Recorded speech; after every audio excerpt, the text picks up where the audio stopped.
নারীদের আরও এগিয়ে যাওয়ার জন্য কোনো কোটার দরকার নাই। আমাদের 60% নারী কোটার দরকার নাই। আমাদের একটা যৌক্তিক সংস্কার দরকার, যেটায় নারী পুরুষ সবাই সমান সুযোগ পাবে।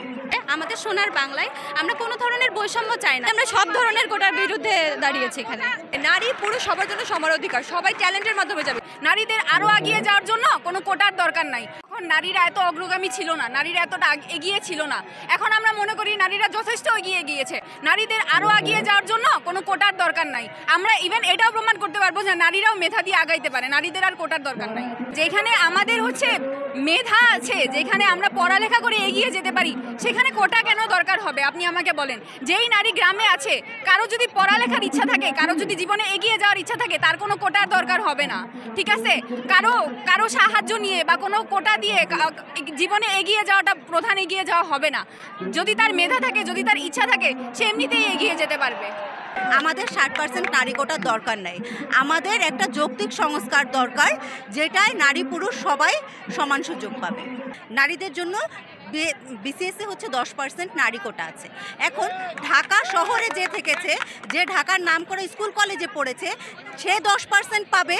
কুড়িগ্রামের একজন নারী, সে সারা জীবন গ্রামে পড়েছে, একটা ন্যাশনাল কলেজ থেকে পাশ করেছে, সেও 10% পাবে। এটা আপনার কাছে সমতা মনে হয়? এটা কিন্তু সমতা না।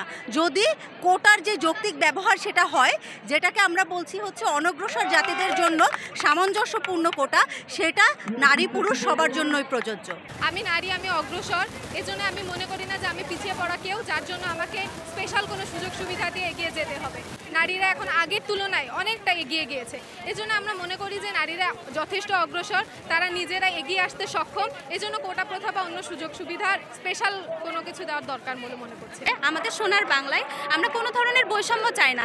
যেখানে আমাদের দেশে 71 সালে মুক্তিযুদ্ধই করা হয়েছে বৈষম্যের বিরুদ্ধে, সেখানে নতুন করে এই এত বছর পরে বৈষম্যের তো কোনো ঠাঁই নাই আমার দেশে। তো এটাই আমার বক্তব্য, যেন আমার দেশে কোনো বৈষম্য না থাকে, সবাই মেধার ভিত্তিতে, তাদের যোগ্যতার ভিত্তিতে, পরিশ্রমের ভিত্তিতে যে যার যার জায়গায় যাক। কোনো রকমের কোটা বৈষম্য আমি চাই না। কোটা দিই কাদের? যারা পিছিয়ে পড়া আছে বা পিছিয়ে পড়া জাতি, তাদেরকে কোটা দেওয়া হয়।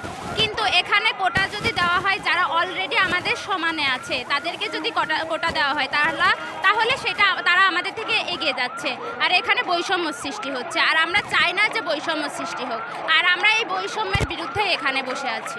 আমরা সবার জন্য সুযোগের সমতা, সংবিধানে বলা আছে সুযোগের সমতা দেওয়ার জন্য। তো আমরা কিভাবে চাই যে নারীরা 10% কোটা পাক? আমরা সবার জন্য সমান অধিকার চাচ্ছি।